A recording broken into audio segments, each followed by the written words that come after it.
Perdón, es que soy fotógrafo.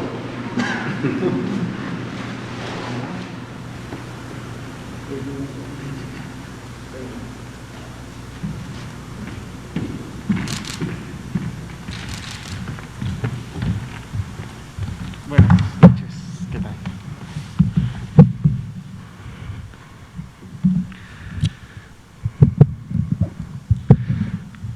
Pues muy buenas noches con todas y con todos los aquí presentes, igualmente con todas las personas que nos sintonizan desde sus domicilios o a través de sus dispositivos móviles, donde quiera que ellos estén. Bienvenidos nuevamente a una conferencia de prensa sobre COVID-19. Estamos en Palacio Nacional, transmitiendo desde la Ciudad de México. El día de hoy, como es ya costumbre, pues vamos a actualizar las estadísticas nacionales y vamos a ver cuál ha sido el comportamiento en las últimas 24 horas de la epidemia de COVID-19 en México. Pero además, el día de hoy vamos a aprovechar para retomar los mensajes y la información también sobre otra enfermedad, que es una enfermedad ya endémica en el país, es decir, la tenemos todos los años, se comporta también en muchas ocasiones de manera epidémica para ciertas regiones, ciudades, cuando se presentan este tipo de brotes y eventos. Ya hemos hablado sobre ella en el transcurso del año, pero creo que es una buena oportunidad de volver a retomar el tema, y es precisamente sobre el dengue. Y es la razón por la cual esta noche nos acompaña, y agradecemos su presencia aquí, a la doctora Santa Ceballos. Ya ha estado la doctora Santa con nosotros en conferencias previas. Como ustedes saben, ella es la directora de Vigilancia Epidemiológica de Enfermedades Transmisibles dentro de la Dirección General de Epidemiología. Entonces, bueno, la doctora Santa nos actualizará hoy un poco cuál ha sido también el comportamiento de dengue, recordando que algunos de sus signos y síntomas al inicio pueden ser muy similares a los que produce COVID-19.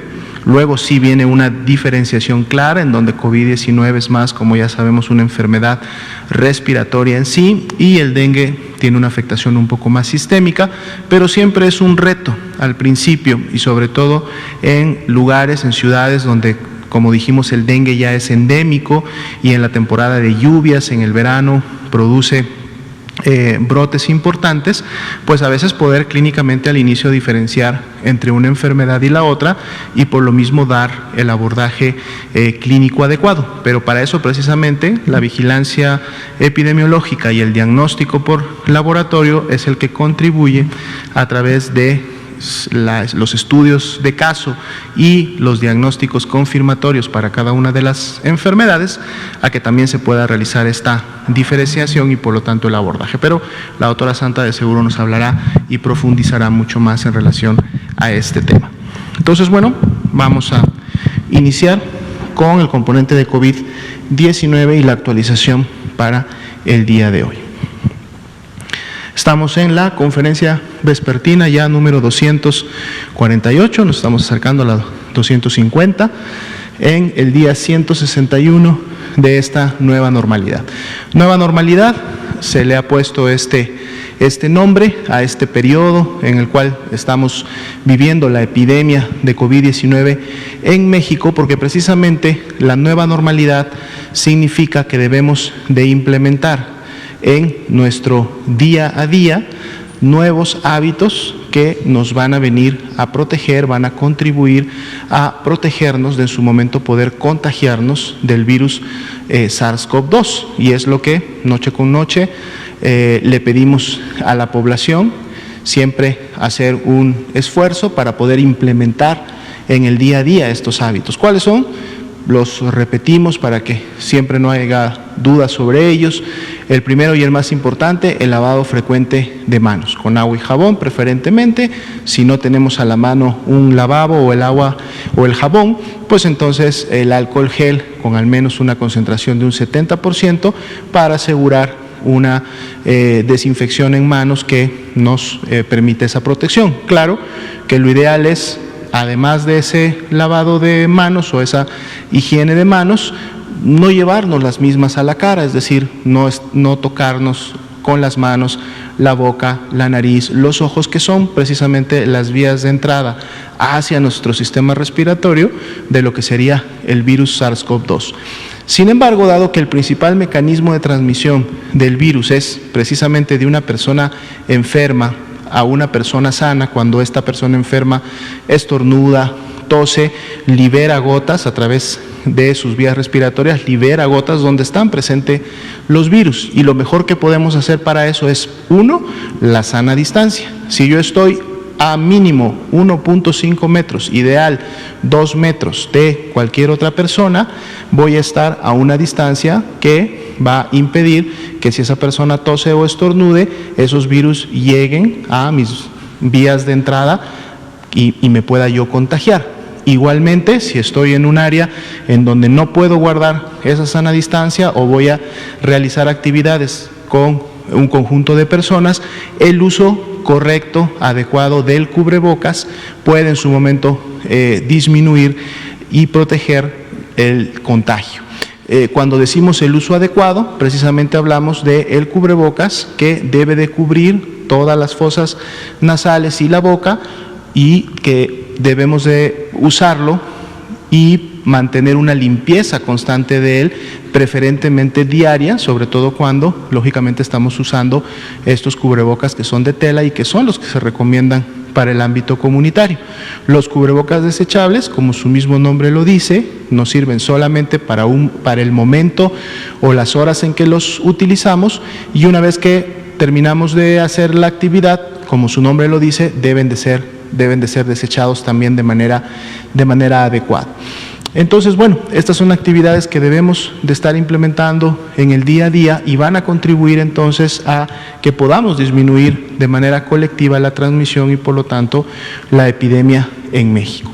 Para poder hacer esto también desde una manera, digamos, coordinada entre la sociedad, entre los espacios públicos, las personas que en su momento atienden diferentes tipos de negocios o empresas que en su momento lógicamente se dedican a ofrecer servicios que pueden conglomerar a personas, ya sean estos restaurantes, ya sean estos cines, ya sean estos teatros, ya sean estos eventos, etcétera, etcétera, pues entonces hay regulaciones que precisamente se emiten a través del semáforo de riesgo COVID, que es el que también ha caracterizado esta nueva normalidad que tenemos en México, porque a través de él, el semáforo de riesgo COVID dice en qué nivel de riesgo está una región del país, en este caso una entidad federativa, y entonces a mayor nivel de riesgo, cuando hablamos del máximo y el alto, es decir, el naranja y el rojo, pues entonces debe de disminuirse la movilidad en esa región, deben de disminuirse las actividades sociales,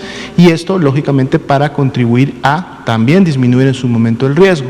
Si estamos en riesgos que son altos o bajos, como sería el amarillo y el verde, pues bueno, puede haber a lo mejor un incremento de este tipo de actividades, pero en la medida que estemos implementando los hábitos diarios que acabamos de comentar, pues entonces vamos a poder continuar estando protegidos. Recordemos que todavía hay mucha población que es susceptible, que de seguro todavía no se ha infectado ni tampoco se ha enfermado, dentro de ellos personas en riesgo que pertenecen a estos grupos de riesgo. Entonces, en la medida que nosotros podamos contribuir a disminuir los contagios, los estamos protegiendo, nos estamos protegiendo nosotros y estamos contribuyendo a que la epidemia se contenga y disminuya.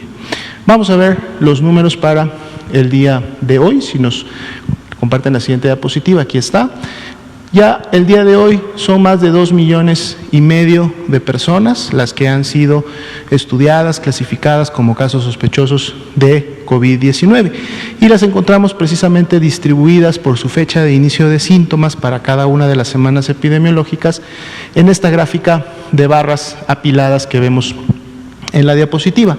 En el color verde están las personas que ya dieron negativo a la prueba para el virus SARS-CoV-2. Para el día de hoy son 1.170.161, es el 47% de este gran grupo ya fueron descartadas de tener COVID-19. Recordemos que a la par de COVID-19, del virus SARS-CoV-2 y más ahora en la temporada invernal, continúan circulando otros virus respiratorios que también producen infección respiratoria aguda o grave, y también pueden en su momento realizar que una persona tenga que acudir no solo a un servicio de atención médica, sino también posiblemente hospitalizarse por complicaciones. Uno de ellos, y el más importante, que lo hemos tenido en años previos, es precisamente la influenza, y que sabemos que en esta temporada invernal también va a tener un comportamiento importante. Pero entonces sí tenemos también identificados los grupos que están en las barras de color café claro, en los cuales sí se confirmó que es el virus SARS-CoV-2 el que produjo su infección respiratoria aguda o grave, y entonces por lo tanto son nuestros casos de COVID-19 hasta el momento confirmados, y para el día de hoy suman 961.938. Como parte de este mismo grupo, es decir, de aquellos que han sido clasificados como casos confirmados, están también las personas que lamentablemente han fallecido a consecuencia de las complicaciones de esta enfermedad, y el día de hoy el acumulado de estas defunciones es de 94.808 personas.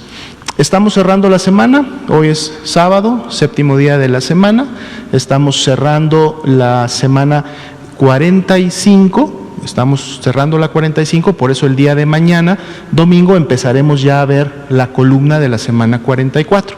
Pero para efectos de la gráfica, la semana 43, que es 2 semanas atrás, estaría cerrando con este porcentaje de positividad del 40%, que son 2 puntos porcentuales menos a los que cerramos hace una semana, cuando cerró la 42 con 42%, y es precisamente la caída que vemos en la curva de color naranja, que es el comportamiento del porcentaje de positividad durante la epidemia en México, que tiene esa caída que estamos viendo entre la 42 y la 43. Mañana que veamos la semana 44, veremos cómo continúa este comportamiento de la positividad, del porcentaje de positividad.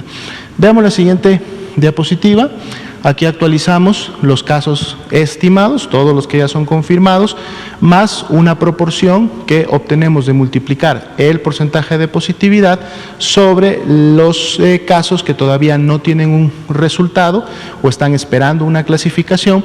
Y entonces para el día de hoy estimamos que de todo el grupo registrado en el sistema, en la herramienta informática, en el CISBER, pues 1.118.335 personas que están en este sistema ya serían casos confirmados de COVID-19, por eso decimos que son casos estimados. Y podemos ver su comportamiento precisamente en la curva de color azul claro, que para las últimas 2 semanas graficadas, que son la 42 y la 43, el día de hoy y para esta semana sería pues un incremento de un más 6%. Como vemos, tenemos algunas semanas en las cuales hemos vuelto a tener una tendencia ascendente en la presentación de estos casos, todavía no en la magnitud que se tuvo, lógicamente, el primer acme o el primer pico epidémico a nivel nacional, pero mañana que abramos la semana 44 veremos si esta tendencia o este incremento se mantiene o podemos tener algún cambio favorable. Para efectos de los casos activos, que son aquellas personas que iniciaron con signos y síntomas en los últimos 14 días, por eso decimos conforman la epidemia activa en México, sigue en 5%, se ha estado moviendo entre 4 y 5% prácticamente en los últimos 2 meses de lo que llevamos de la epidemia. Recordando que para el día de hoy ya son más de 710,000 las personas que se han recuperado de la enfermedad también de COVID-19. En la siguiente diapositiva podemos ver la actualización para efectos de la mortalidad, este grupo que ya habíamos comentado que lamentablemente falleció. Cerramos la semana 43 con un incremento de más 14% en relación a la semana 42. Estas son 349 defunciones en función del número total, y es precisamente el comportamiento que estamos viendo en la curva de color rosa oscuro, que integra todos los grupos de defunciones, incluyen los confirmados, pero también aquellas que están esperando un resultado o están esperando su clasificación, su dictaminación clínica epidemiológica, entonces es la mayor expectativa que pudiéramos tener de un incremento. Y en base, como hemos estado también dando seguimiento a la semana que más defunciones tuvimos, todavía se mantiene una disminución para la semana 43 de un menos 47%. El día de mañana igualmente veremos la semana 44 y entonces podremos identificar cómo continúa el comportamiento de las defunciones en México. Veamos ahora la ocupación hospitalaria. El día de hoy toca verlos en porcentajes de disponibilidad y ocupación para cada entidad federativa. Ya veníamos viendo que en las últimas 2 semanas, precisamente el estado de Chihuahua y ahora el estado de Durango, si recuerdan el día de ayer actualizamos semáforo de riesgo COVID y tenemos ya también al estado de Durango en un nivel de riesgo máximo que es de color rojo y son precisamente las 2 entidades que tendrían la mayor ocupación hospitalaria al corte de ayer a la medianoche. Chihuahua lo venía teniendo ya en las últimas 2 semanas, ha logrado estabilizar, había llegado a tener hasta un 88% de ocupación en sus camas generales, el día de hoy es de 86%, y en la medida de que continúe la reconversión y expansión hospitalaria, este número podrá estar siendo controlado en relación a su ascenso o inclusive pudiéramos esperar ver una disminución en los siguientes días. Le sigue precisamente Durango con un 75%, 5% arriba de este nivel de seguridad que siempre hemos hablado de un 70%. También se están llevando a cabo acciones de reconversión y expansión en los mismos y bueno, con porcentajes más bajos, pero aún por encima del 50%, tendríamos a Coahuila, a Nuevo León, Aguascalientes y a la Ciudad de México. Después, todas las demás entidades federativas tienen 39% o menos de ocupación, lo que les da también porcentajes de disponibilidad tan altos como arriba del 70%. La media nacional es la misma del día de ayer, 33%, no hemos tenido cambios. Y en la siguiente y última diapositiva, que nos actualiza las camas con ventilador para los pacientes más graves, los pacientes críticos que requieren de este apoyo y del equipo especializado que a su vez lo maneja, pues tenemos también a Chihuahua con un 62%, que también esto ha venido disminuyendo ya en los últimos días, y con 50 o más por ciento Aguascalientes y Zacatecas. Después, todas las demás 29 entidades federativas tienen al menos un 50% de disponibilidad y bueno, estados en donde ya hemos visto que la epidemia tiene un comportamiento basal, donde ha mostrado evidencia de control prácticamente ya en las últimas semanas o meses inclusive, como Campeche, como Chiapas, como Quintana Roo, Yucatán, Nayarit, que están con los porcentajes de disponibilidad inclusive de un 90% o más. Entonces, bueno, esta es la información y la actualización para esta noche. Le recordamos a la población que la epidemia de COVID-19 en México continúa activa. Estamos iniciando la temporada invernal. Esta se va a extender todavía hasta marzo, principios de abril del próximo año, y son en los meses de diciembre, enero y febrero cuando tenemos la mayor circulación de virus respiratorios. Ahora va a ser o se va a integrar a esta circulación SARS-CoV-2 que produce COVID-19, pero también estará de seguro presente la influenza estacional que también conlleva a enfermedad grave, en su momento hospitalizaciones y muerte. Sin embargo, recordemos que para influenza y sobre todo para los grupos de riesgo se tiene y se dispone de una vacuna. Ayer presentábamos los avances de la vacuna y nos mostraba que todavía hay mucha vacuna disponible, sobre todo para los grupos de riesgo. Entonces, invitar a la población que acudan a los centros de salud, a las diferentes unidades de todas las instituciones a demandar la vacuna. Esta es gratuita para todos y colocársela. Recordemos, esto es muy importante, que dentro de influenza tenemos un grupo de riesgo que todavía no se ha identificado para efectos de COVID, pero que para influenza sí es importante, que son los menores de 5 años. Los pequeñines de 5 años.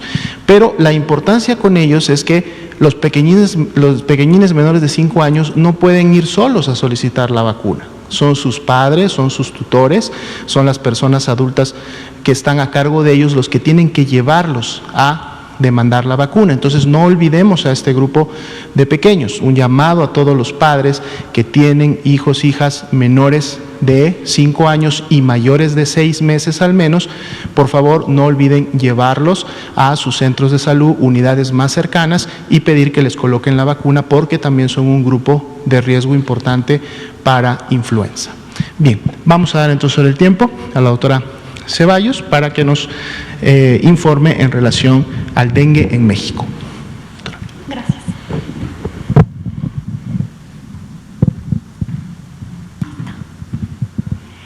Bueno, muy buenas noches a todas y todos nuevamente. Muchas gracias por la oportunidad de estar el día de hoy informándoles de una de las patologías o otra de las patologías que tenemos en nuestro país, que hay actualmente en México y que es importante que la población conozca. Como bien lo comentó el doctor Alomía, pues el día de hoy platicaremos un poco acerca de lo que es el dengue. El dengue es una enfermedad que nosotros la conocemos o la catalogamos como una enfermedad transmitida por vector. ¿Qué es esto? Es una enfermedad que requiere, como su nombre lo indica, de un vector, de algo, a alguien, eso que lo transporta para poder llegar hasta nosotros. Entonces, contamos en México con un grupo de enfermedades que nosotros las conocemos y las catalogamos como enfermedades transmitidas por vector. El día de ayer, como ustedes saben, mencionábamos acerca del Día Mundial de la Lucha contra la Malaria. La malaria también es una enfermedad transmitida por vector, y el día de hoy venimos a hablar específicamente del tema de dengue. Entonces, miren, es importante que nosotros sepamos qué es el dengue, quién la transmite, cómo se comporta, cómo se manifiesta. El dengue, ustedes pueden ver, es una enfermedad que se transmite mediante la picadura de un mosquito. Este mosquito, su nombre es Aedes aegypti.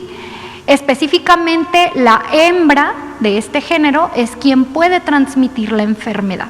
Entonces, el dengue es una enfermedad viral, es decir, quien produce la enfermedad es un virus que requiere de este mosquito para poder reproducirse, para poder permanecer y para llegar al humano.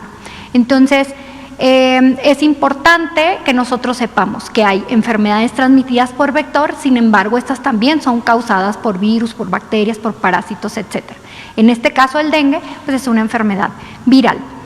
Cuando un mosquito sano se alimenta de una persona que está infectada, al momento de alimentarse, el mosquito adquiere este virus, ingresa a su torrente, se hace dentro de él un ciclo de reproducción del virus, y al momento que este mosco vuelve a alimentarse de alguna otra persona que está sana, en ese momento transmite el virus que causa la enfermedad. Entonces es importante, ¿por qué? Porque el resto de mensajes o el resto de información complementaria que les daré acerca de cómo podemos prevenir la enfermedad tiene que ver con la permanencia del vector. Es decir, si yo desde mi casa trabajo para que no haya lugares donde este vector, el mosquito, viva o se alimente, entonces podré mantenerme lo más segura o alejada de la enfermedad, y por tanto estas medidas de prevención tienen que ver con el control del vector. ¿Qué puedo yo hacer para controlar o para disminuir la presencia de este vector que va a transmitirme la enfermedad? Entonces, vean, dentro de las características yo les había comentado que únicamente la hembra de este mosquito es quien va a transmitir la enfermedad. Al momento de alimentarse de una persona que está infectada, va a adquirir el virus, y a la siguiente persona de la cual este mosco se alimente va a ser a quien le va a transmitir la enfermedad, le va a transmitir este virus. Es importante, como ya les mencioné, que para que esto permanezca, pues el mosco requiere de un hábitat, requiere de un lugar en donde él se sienta a gusto y donde pueda vivir y donde pueda reproducirse. Estos lugares donde el mosco vive y se reproduce son conocidos como criaderos. ¿Cuáles pueden ser criaderos? Los criaderos son específicamente lugares en donde nosotros podemos identificar agua limpia, esto es muy importante, agua limpia y estancada. Mucha gente cree que si yo tengo un criadero, puede ser un contenedor de agua que está tirado en mi patio, que tiene agua sucia, ¿verdad? Que tiene ahí varios días, pues ahí va a estar el mosco. El mosco es un ser vivo que requiere un ambiente también limpio para colocar sus huevecillos y que estos puedan eventualmente eclosionar y darme un mosco nuevo que se va a alimentar de alguien enfermo y que después va a ir a infectar a más personas. Entonces, cualquier tipo de contenedor de agua, con agua limpia y agua estancada, puede ser un criadero. Por eso es importante que yo lo sepa y que si yo en mi hogar tengo contenedores de agua, pues sepa cómo mantenerlos libres de el mosco para que no se conviertan en criaderos, ¿sí? Entonces, también hay que recordar que los huevecillos del mosco pueden aguantar o pueden perdurar en un ambiente seco durante un periodo de tiempo prolongado. Por eso es importante que si yo tengo un contenedor de agua y lo vacío, además lo lave. ¿Para qué? Para que esto elimine estos huevecillos de este vector, ¿sí? ¿Podemos dar la siguiente, por favor? Entonces, bueno, ya platicamos un poco acerca de quién transmite la enfermedad y qué requiere este vector para sobrevivir y para mantenerse cerca de nosotros. Ahora, si yo soy una persona que este mosco que tenía el virus se alimentó de mí, ¿verdad? Y se va a desarrollar la enfermedad, ¿qué es lo que yo voy a identificar como manifestaciones? Las primeras manifestaciones del dengue son manifestaciones con características similares en varias de las patologías que he tenido la fortuna de venir a comentar con ustedes. Entonces, lo primero que voy a identificar o dentro de la sintomatología que yo voy a identificar está la fiebre. Y aquí hago una pausa. Yo les daré una serie de síntomas que se manifiestan en los adultos, sin embargo, en los niños, lo primero que yo voy a identificar y con lo único que yo tengo que pensar o considerar que puede ser dengue es la fiebre, ¿sí? En los niños, la fiebre es un signo, es un síntoma que a mí me tiene que llamar la atención y decir, no es normal que mi niña o mi niño tenga fiebre. Entonces, siempre que un pequeño o una pequeña tengan fiebre, lo ideal es no automedicarse, no automedicar y siempre acudir al centro de salud. Esto es un mensaje muy importante. Dentro de la sintomatología, como les decía, pues está la fiebre. Otro de los síntomas que nosotros podemos identificar son las mialgias y artralgias. Este es el nombre obviamente médico, pero básicamente lo que son las mialgias y las artralgias es el dolor muscular y el dolor de articulaciones. Entonces la persona tiene fiebre, la persona tiene dolor en los hombros, en la cadera, en las rodillas, puede tener dolor en las pantorrillas, ¿verdad? Tiene dolor muscular, dolor de articulaciones, tiene fiebre, tiene dolor de cabeza. Uno de la sintomatología que mencionan muchos de los pacientes es que tienen dolor detrás de los ojos. Nosotros lo conocemos como dolor retroocular. Pero también hay gente que no logra identificar específicamente este dolor que pareciera que está detrás de los ojos y entonces nos dicen, es que me duele la cabeza y me duelen los ojos, ¿no? Siento que mis ojos están presionados o apretados. Entonces, toda esta suma de sintomatología, fiebre, dolor muscular, dolor de articulaciones, dolor de ojo, dolor de cabeza, me tiene que hacer pensar en dengue. ¿Qué es esa otra cosa por la cual yo voy a pensar en dengue? La asociación epidemiológica, es decir, que yo viva en un lugar en donde hay casos de dengue. ¿Por qué? Porque recuerden, para que yo pueda tener dengue, tengo que vivir o tengo que haber viajado o visitado un lugar donde hay casos confirmados de dengue y también está el vector. El dengue no se transmite porque una persona con dengue me toque, me abrace, me estornude cerca o tenga tos. es decir, requiere de este vector para que la enfermedad llegue. Por eso es importante que nosotros también sepamos cuáles son los lugares en donde hay dengue en México, y también lo veremos más adelante. Ahora, otro punto importante de dengue, ya dijimos cuál es la sintomatología básica, pero es que hay ciertos signos de alarma en dengue, y estos signos de alarma tienen que ver con la fisiopatología de la enfermedad, es decir, qué causa la enfermedad al interior de mi cuerpo y qué órganos está dañando, y esas van a ser las manifestaciones que yo voy a tener. Entonces, signos de alarma: dolor abdominal intenso, vómito que no se detiene, ¿sí? Un vómito que no se detiene, que es persistente. Puedo tener sangrados a diferentes niveles. Desde un sangrado de encías, no es normal que me sangren las encías. Un sangrado de encías, como lo pueden ver, o un sangrado ya sea por la vagina o por el recto. En el caso de las mujeres, pues sobre todo en etapas o en momentos que no esperarían que fuera el momento de su menstruación o de su periodo, y que tenga este tipo de sangrados sumados, ya lo dijimos, a la fiebre, dolor muscular, dolor de articulaciones, ¿verdad? Dolor de cabeza o dolor retroocular, pues bueno, me tiene que orientar a que ahí hay signos de alarma, es decir, que la enfermedad, la sintomatología está evolucionando de tal manera que puedo llegar a presentar manifestaciones graves de la enfermedad. Y aquí viene el siguiente punto, que son las complicaciones. Puede iniciar con un sangrado de encías, puede complicarse a un sangrado severo, un sangrado mayor. Incluso este sangrado me puede llevar a un daño de órganos importantes como son el hígado, los riñones. Entonces, muchas veces, ¿qué es lo que nos manifiesta la gente? Lo que coloquialmente la gente nos dice: pues es que fíjese que traigo una hinchazón de las piernas, ¿no? Mis piernas están muy inflamadas o estoy reteniendo líquidos. Todo esto a mí, señora en casa, me tiene que llamar la atención. Si yo vivo o viajé a un lugar donde sabemos que hay dengue, donde existe el vector y tengo estas manifestaciones, puedo tener dengue. Entonces, recuerden, no automedicarse y acudir a su centro de salud para que nos hagan las pruebas para diagnóstico. El diagnóstico, ¿quién lo va a hacer? Personal de salud. Sí, eso es importante.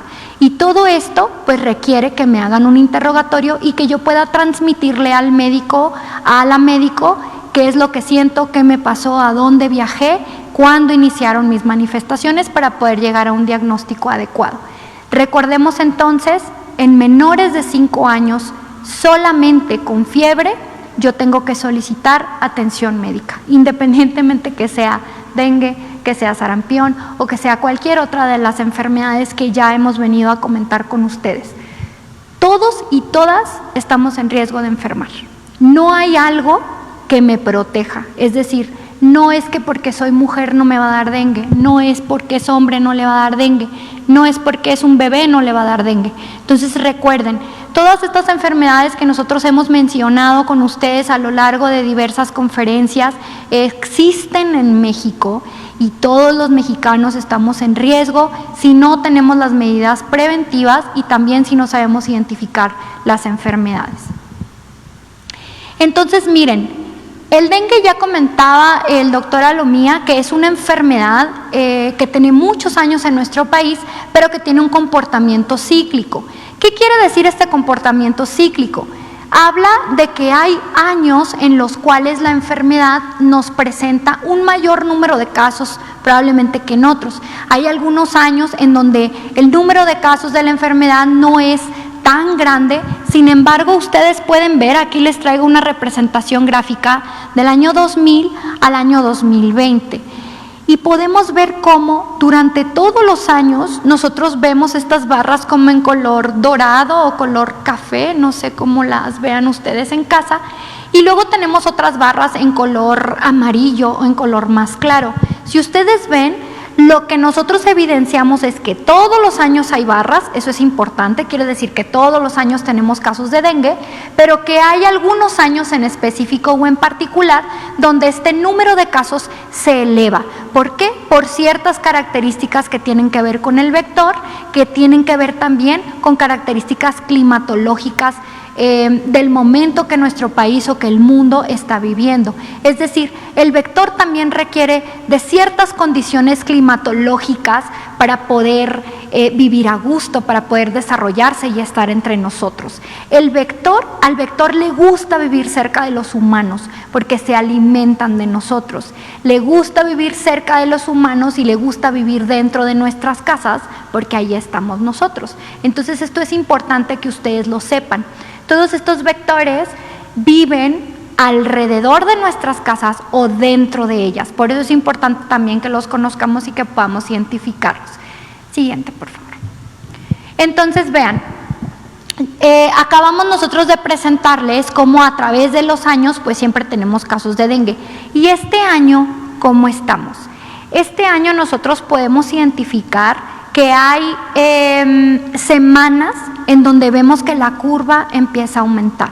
Yo les decía que el dengue tiene un comportamiento cíclico y esto no habla nada más de los años en particular, sino también dentro del año, de las estaciones del año y de las condiciones climatológicas de nuestro país que propician que haya meses del año donde los casos de dengue aumentan. ¿Por qué aumentan los casos de dengue? Porque mejoran las condiciones para que el mosco viva. Entonces ustedes pueden identificar cómo nosotros vemos que siempre a final de año, por los meses de julio, agosto, septiembre, octubre, noviembre, podemos ver un incremento de la curva y posteriormente en noviembre, diciembre, enero, la curva baja nuevamente. Esto es porque las condiciones climatológicas, es decir, cuando nosotros tenemos una temporada de lluvia, aumenta el dengue. Cuando nosotros tenemos una temporada calurosa, aumenta el dengue. Cuando nosotros tenemos bajas temperaturas, disminuye. ¿Por qué? Porque el vector no tiene condiciones propicias para vivir, para sobrevivir. Al no haber vector, no transmite la enfermedad. ¿Sí? Esto es importante y lo vamos a ver también más adelante en las siguientes gráficas. Ustedes pueden ver en este mapa que tenemos colores verdes, colores rojos, colores dorados y tenemos adentro unos números 1, 2, 3 y 4. Existen 4 variantes del virus del dengue. Esto es importante también saberlo. ¿Por qué? Porque hay algunas variantes que sus manifestaciones, es decir, como nosotros vamos a ver el comportamiento de la enfermedad, es más grave. El dengue virus 2, ¿verdad? Ustedes pueden ver el número 1, 2, 2, 1, 2, 3, es decir, son las entidades de la República y el número de serotipos o de variantes de dengue que se han identificado. Es importante saberlo porque a mí me puede dar dengue hoy y ser dengue virus 1 y en 8 meses me vuelve a dar dengue y es dengue virus 2 o dengue virus 3. Es decir, existen 4 variantes del dengue que están presentes en nuestro país y que estos 4 tienen diferente tipo de gravedad o nos van a dar diferentes manifestaciones de gravedad de la enfermedad. Actualmente se ha identificado que el dengue virus 2 es uno de los que nos da manifestaciones graves con mayor frecuencia. Siguiente, por favor. Entonces vean, actualmente en este año 2020 nosotros tenemos casos de dengue grave y dengue no grave. ¿Por qué? Porque hay un cuadro clínico de dengue en el cual lo único que vamos a tener es lo que yo les comentaba en un principio: fiebre, dolor muscular, dolor de articulaciones, dolor de cabeza. Pero hay otro tipo de manifestaciones que nosotros a nivel clínico, es decir, cuando ustedes acuden a la consulta o en algunos casos pacientes que tienen que ser hospitalizados, identificamos este tipo de gravedad en la enfermedad y entonces nosotros clasificamos el dengue como dengue no grave, dengue con signos de alarma y dengue grave. Ustedes pueden ver que la mayor cantidad de casos de dengue en México es dengue no grave. Sin embargo, también tenemos casos de dengue grave. Y muchas veces estos los vemos porque la población no acude a tiempo a solicitar atención médica y entonces a lo mejor un pequeño sangrado de encías que me estaba diciendo atento, atento, ve al centro de salud y no fui, puede desarrollarse o complicarse la enfermedad y pues terminamos con un cuadro de dengue grave. Las comorbilidades también pueden llevarme de tener un dengue no grave a desarrollar manifestaciones de gravedad. ¿Cuáles son las comorbilidades mayormente identificadas en dengue? Diabetes, ¿verdad? Ustedes saben que en México tenemos una gran cantidad de casos de diabetes, entonces diabetes, hipertensión, insuficiencia renal y, si bien no es una comorbilidad, el embarazo es una condición que también puede propiciar que si la mujer embarazada tiene o es infectada con dengue, pues pueda tener manifestaciones graves. Entonces es importante que tengamos siempre muy presente estas condiciones. Siguiente, por favor. Miren, aquí lo que quiero que vean un poco es, tenemos como siempre pues nuestra curva de COVID. Este año es un año importante, es un año trascendental y ha tenido un impacto en todas las enfermedades y en todos los sistemas que nosotros vigilamos. La situación de estar en COVID y que hubo confinamiento y que estamos siguiendo medidas de sana distancia. Vean ustedes cómo platicábamos acerca de el comportamiento cíclico de dengue. Y nosotros podemos ver que en 2018 vemos esta pequeña montañita en donde está marcado de color amarillo la semana 40. ¿Por qué? Porque estamos graficándoles la semana 40 del año 2020 y la semana 40 del año 2019. Vean, en los 3 años hay dengue, pero vean la cantidad de casos cómo va variando en un año y en otro. Entonces, esto nos da también la magnitud de la enfermedad, es decir, un gran número de personas son afectadas en México por dengue y esto está en toda la República Mexicana.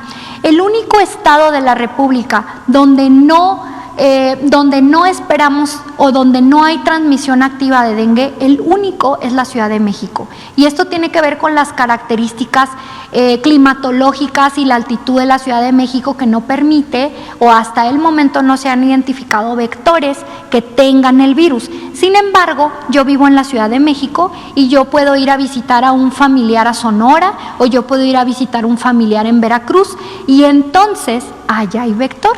Yo vengo a la Ciudad de México y tengo fiebre, tengo dolor de articulaciones y tengo dolor de atrás de los ojos o dolor retroocular.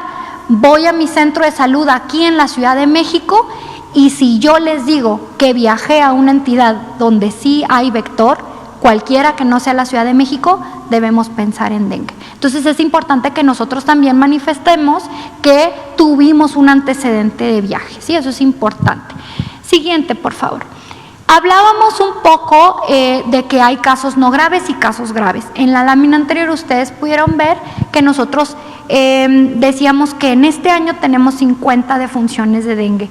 Todos los casos o todas las defunciones por dengue pasan por un proceso de dictaminación por un grupo de expertos que analizan todas las características de la enfermedad para definir si la persona efectivamente fue el dengue que la llevó al desenlace de su vida, es decir, que causó la defunción. Entonces es importante que ustedes sepan, cada vez que ustedes vean datos publicados de defunciones por dengue, que todas estas defunciones pasaron por un proceso de dictaminación que no es más que una revisión detallada por un grupo amplio de expertos de todo el sector que revisan cada uno de estos casos que tienen en su certificado de defunción que fallecieron por dengue. Entonces, ya hablamos un poco de todo este proceso de la vigilancia, ¿no? El hecho de que yo les diga, aquí están los casos y se comportan así, pues es porque tenemos un sistema de vigilancia que se encarga de captar toda la información referente a los casos, capta el número de veces que una persona puede enfermar, qué personas se enferman, de qué grupo de edad, etcétera. Pero hay otro componente sumamente importante y es el componente del programa de prevención y control. En este caso, ustedes saben que yo ya les comenté que el dengue es una enfermedad que se transmite por un vector. Entonces es importante contar con las herramientas para el control vectorial. Ustedes saben, el doctor Ruy López Ridaura, él es el director de Senaprece, ha estado con nosotros y con ustedes muchas veces, y en Senaprece está el programa de control vectorial, ¿no? Entonces, ¿qué es lo que hace este programa? Este programa tiene una serie de estrategias que involucran diferentes componentes en México. Involucra la participación comunitaria, involucra la participación del sector público y privado, involucra desde la parte epidemiológica el manejo integrado del vector para prevenir y para controlar la proliferación de este vector, involucra la parte de atención médica del paciente, es decir, una persona con dengue tiene un tratamiento particular para que esta enfermedad no desarrolle sintomatología de gravedad. Entonces, todo esto se ve en este programa de control, de prevención y control, que involucra también un componente vectorial. Entonces, miren, vamos a hablar un poco acerca de la vigilancia y el control de los vectores, porque yo les dije que si bien la enfermedad se manifiesta en nosotros, en las personas, pues es a través de un vector que va a llegar hacia nosotros. Entonces, ¿qué se hace en México con respecto al control de los vectores? El principal medio para que este vector se mantenga con nosotros, dijimos que eran los criaderos. Los criaderos pueden ser desde una corcholata de agua, un jarrón, una palangana que yo tenga en mi casa con agua porque porque a lo mejor en mi casa o en mi colonia cortan el agua cada tanto tiempo o no tengo acceso a agua potable todos los días, y entonces yo acumulo agua para poder hervirla, para poder bañarme o para poder tomarla. Entonces, todos estos contenedores de agua, si yo no les doy el tratamiento adecuado, si yo no los tapo, si yo no los limpio, si yo no mantengo esta agua cada tanto recambiándola, ¿verdad?, puede ser un posible criadero. Entonces, es importante que nosotros sepamos que el criadero, la casa del mosquito, está dentro de mi casa. Y muchas veces somos nosotros quienes le proporcionamos pues un hogar, ¿no? Entonces es importante que los conozcamos para que nosotros justo trabajemos en la prevención del vector.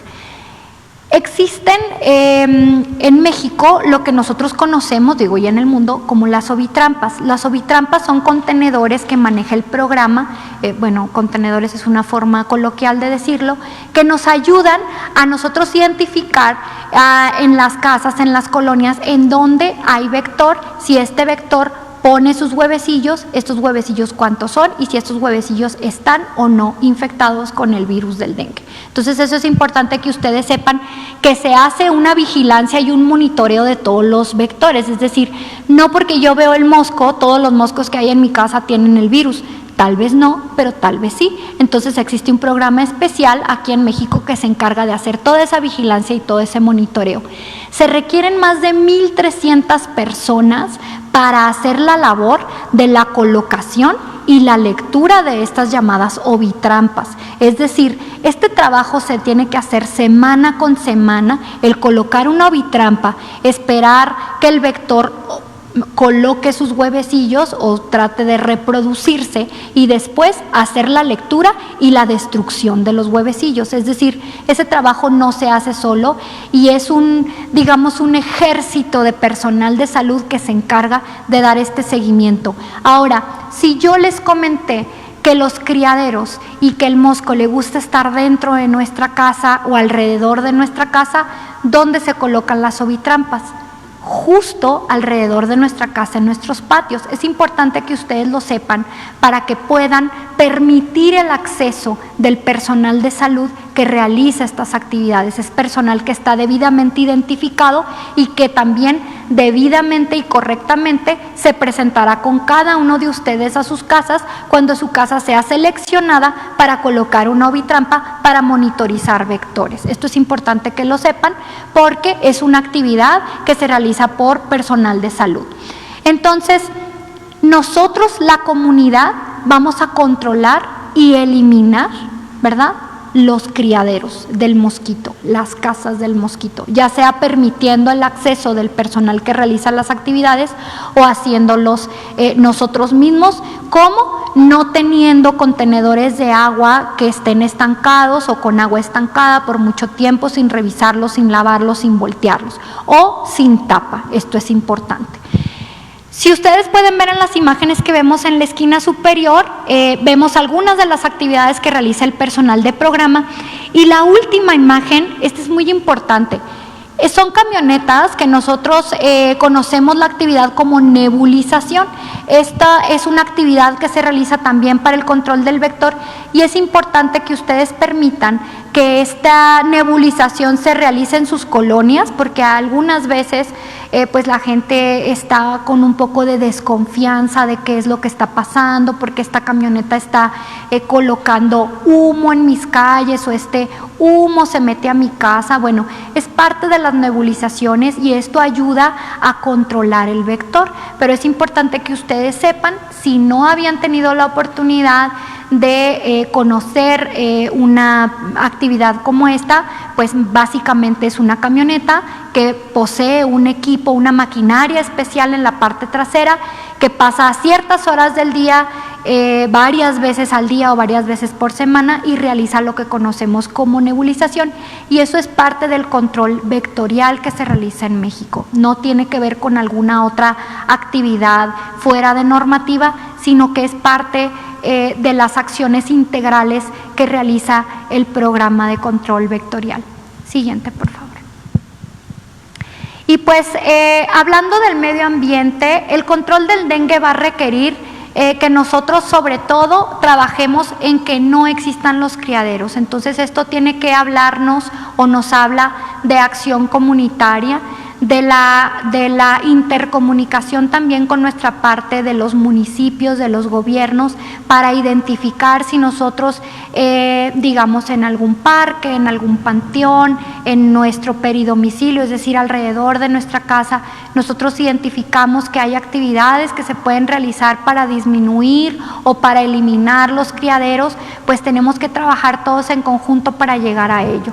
Sabemos que no nada más eliminar criaderos va a terminar o controlar el dengue, también requerimos que, pues por ejemplo, haya agua potable. En los lugares donde no hay agua potable, pues tenemos que tener contenedores con agua, ¿verdad? La idea es trabajar para que eventualmente estas actividades o estas acciones integrales nos permitan vivir mejor y poder tener un buen ambiente para que no se desarrollen ciertas enfermedades, en este caso como el dengue, pues para que no haya hábitats propicios para los vectores y que por tanto cada vez estemos con menores casos de la enfermedad. Siguiente. Entonces, bueno, finalmente, ¿qué se ha hecho? O dentro de las situaciones que hemos hecho en torno a dengue, pues está la capacitación del personal, porque como les dije, un caso de dengue no grave puede evolucionar a dengue grave si no es tratado adecuadamente, desde que la persona no solicita la atención a tiempo hasta que al llegar al hospital o al centro de salud, pues no sepan identificar la enfermedad o no lo traten adecuadamente. Entonces se han hecho muchos cursos de capacitación. El último curso de capacitación involucró a personal de OPS, se capacitó, como ustedes pueden ver, a más de 10,000 médicos en México para la adecuada atención del dengue. Entonces nosotros mantenemos una capacitación constante de todo el personal de salud y pues creo que este tipo de espacios como la conferencia que tenemos el día de hoy nos permite también capacitar e informar a la gente. Esto es muy importante. La gente debe de conocer la enfermedad, debe conocer la sintomatología y debe saber que muchos de nosotros, todos nosotros podemos hacer una labor muy importante para mantenernos seguros y libres de muchas enfermedades, entre ellas el dengue. Siguiente. Y pues bueno, finalmente, como les comenté, ¿qué actividades podemos hacer al interior de nuestras viviendas? Miren, podemos barrer para eliminar cualquier tipo de basura que pueda acumular agua, eliminar maleza, que también muchas veces debajo de la maleza hay agua limpia y estancada que puede ser un criadero. Nosotros podemos ordenar todos los objetos en la casa, como les dije, verificar que no haya ahí estancamiento de agua donde puede reproducirse el mosco o colocar los huevecillos para que eventualmente pues haya el vector dentro de mi casa. Como les comentaba, tapar todo tipo de recipientes de agua, tirar cualquier objeto que no requerimos en casa, que se está acumulando ahí, que tal vez debajo de él o a un lado de él pueda haber un posible criadero. Dentro de las acciones de protección, nosotros recomendamos en las casas pues colocar mosquiteros, Para las personas, utilizar pabellones también a la hora de dormir. Recuerden que el mosco también no le gusta el calor, le gusta lo fresco. Generalmente al momento del atardecer, cuando baja el sol, es cuando el vector aparece en mayor cantidad. Muchas veces ustedes identificarán que cuando cae la tarde o muy temprano en la mañana es cuando más vectores puedo tener al interior de mi casa. Y pues bueno, nosotros podemos utilizar pabellones, vestir con camisa de manga larga y pantalones, y vamos a acudir a lugares en donde sabemos que es vector, donde hay vectores, y eso nos puede proteger también. Y finalmente, permitir que durante las nebulizaciones nosotros podamos mantener puertas y ventanas abiertas, porque la nebulización nos va a ayudar a eliminar el vector. Miren, de mi parte, pues básicamente sería todo. Agradecerles como siempre el espacio y finalizar con este mensaje: sin criaderos no hay mosquitos y sin mosquitos no hay dengue. Este es el Aedes aegypti, ustedes lo pueden ver. Es un mosco que dentro de sus características, en sus patitas, tiene unas líneas blancas como de tipo cebra. Entonces es importante que ustedes sepan que este es el mosco que transmite el dengue. Transmite otras enfermedades también, como el virus del Zika o el chikungunya, que probablemente hablemos más adelante de estos temas. Y si no, en la página de la Secretaría de Salud ustedes pueden consultar muchísima información acerca de la vigilancia y del control de todos estos vectores para prevenir todas las enfermedades. Les agradezco mucho y estoy atenta. Gracias. Muchas gracias, doctora Santa Ceballos, directora de Vigilancia Epidemiológica de Enfermedades Transmisibles. Como ustedes pueden ver, tanto en COVID como en dengue, hay actividades de prevención que podemos llevar a cabo para evitar la transmisión y el contagio de estas enfermedades. Algunas, lógicamente, las debe de implementar y poner en acción los diferentes niveles del gobierno, pero hay otras que ustedes identifican que son muy importantes, que es responsabilidad de cada uno de nosotros como ciudadanos ponerlas en práctica si queremos llegar al control de la enfermedad. La suma de los esfuerzos del gobierno y de la sociedad son los que pueden finalmente contribuir a tener en control estas epidemias. Pasemos entonces ahora a preguntas y respuestas, por favor. Buenas noches. Hola, buenas noches, Arturo Contreras de Pie de Página. Tengo varias preguntas. Por ejemplo, sobre las pruebas que se aprobaron ayer, mencionaron que se van a dar capacitaciones en los laboratorios que las van a aplicar. Entonces, a ver si estos laboratorios que van a estar aplicando estas pruebas rápidas van a integrarse al sistema de la red IRAG, ¿no?, para llevar el conteo de las personas que dan positivo. Y esta es una duda que tenemos en la redacción desde hace tiempo: saber bien cuántos doctores se han contratado y cuántos se han basificado, ¿no? Cuántos se han contratado durante la pandemia y cuántos se han basificado durante este tiempo y cuántos se tiene planeados basificar. Y una última sobre los migrantes y el programa Quédate en México, ¿no?, firmado por la Secretaría de Relaciones Exteriores y el Departamento de Estado de los Estados Unidos, que tiene la intención de que los migrantes que piden asilo en Estados Unidos esperen sus trámites en territorio mexicano. Pues saber si tienen registro de cuántas personas que están esperando estos trámites tienen COVID, ¿no?, o se han registrado muertes por este caso. Lo pregunto porque estos los casos de la gente que espera principalmente en la frontera, ¿no?, y están en campamentos en situaciones de hacinamiento, sin muchos servicios de salubridad y mucho menos servicios de salud. Entonces, saber cómo se puede atender a estas personas. Gracias. Claro que sí. Si gusta, empezamos por la última pregunta. De hecho, en coordinación con la Secretaría del Trabajo y precisamente la Secretaría de Relaciones Exteriores, se instalaron ya desde fines del año pasado estos centros integrales precisamente para poder acoger y mantener a estas personas mientras están esperando sus trámites migratorios. Son áreas que en su momento se reconvirtieron y se adecuaron tanto para el albergue de personas únicas como de familias que en su momento pudieran estar requiriendo.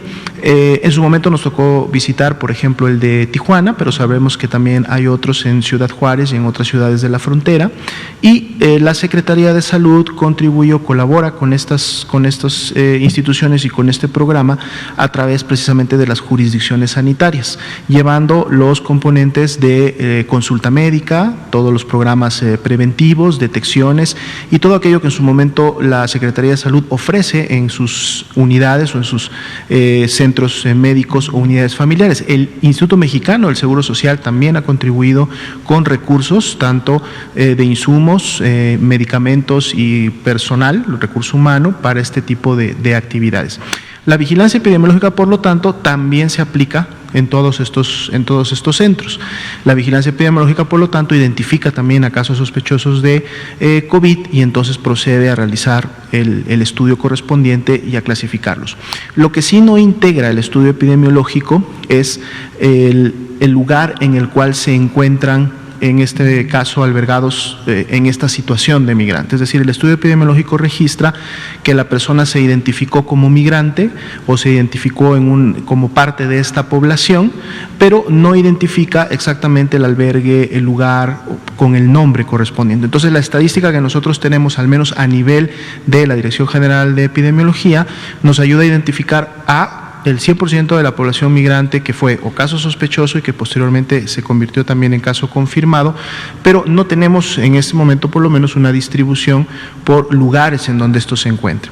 Podemos hacer sinergia, sí, con precisamente la Secretaría de Relaciones Exteriores, el Instituto Nacional de Migración de la Secretaría de Gobernación, como para a través de los censos que ellos realizan en un momento determinado, porque esto es un censo además que se da en lo local, es decir, las unidades y el personal médico que contribuyen el día a día a realizar las revisiones, deja los registros correspondientes y emite la estadística en cada uno de estos centros. Entonces, las entidades federativas pudieran, sí, en un momento determinado, a través de la revisión y análisis de estos registros, poder identificarnos con mayor exactitud los números que, por ejemplo, estarían específicamente para el programa Quédate en México, pero tendría que ser una revisión muy focalizada y en donde tendrían que participar pues al menos las entidades federativas que están en esta zona, ¿no? No es un dato que lo tengamos a nivel central en alguna base específica y que pudiéramos tener la estadística como tal. En el caso de las pruebas antigénicas, una de las ventajas de la prueba que está la Secretaría de Salud pensando implementar para el diagnóstico de COVID es la prueba que precisamente no requiere de un equipo para su resultado, es decir, es la prueba rápida antigénica, siempre hay que recordar, no confundir con la prueba rápida que es de anticuerpos, esa no se recomienda, no la recomendamos en la Secretaría de Salud, pero la prueba rápida antigénica que detecta proteínas virales, esta es la que se va a implementar con la ventaja de que la prueba se realiza en el momento en que se toma la muestra de la persona, en ese momento se hace la reacción y se obtiene el resultado. Es decir, no es necesario la prueba enviarla a un laboratorio de referencia, sea regional, sea estatal o sea jurisdiccional.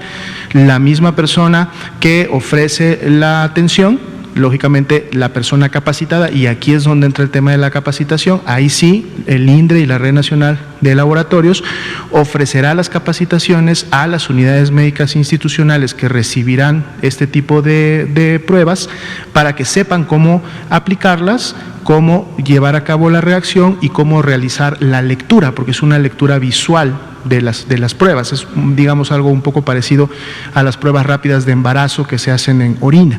Entonces, ya capacitadas las personas podrán hacer la prueba y la lectura en ese mismo momento y el diagnóstico se ofrece de manera directa. Entonces, no hay la necesidad de demorarnos en envíos o que algún laboratorio sea el que las procese. Esto lógicamente no deja de lado que seguirán tomándose pruebas para PCR, sobre todo para la identificación no solo de virus SARS-CoV-2, sino también de influenza y otros virus respiratorios, básicamente dentro del modelo Centinela. En la medida que esto se vaya implementando, con mucho gusto estaremos dando más información de cómo se estaría llevando a cabo la distribución de esto a nivel nacional. ¿Las pruebas no entran en la estadística de la... Entrarán en la estadística, sí. Una prueba antigénica que sea positiva será un caso confirmado de COVID-19 y estará formando parte de las estadísticas tanto de la entidad como del país. ¿Sí? Bueno, son las 8:04 de la noche. Si gustan, mañana continuamos. Dejaremos un espacio mayor para preguntas y respuestas y dejamos una ahí pendiente de las que nos hicieron esta noche. Muchas gracias, que tengan muy buena noche.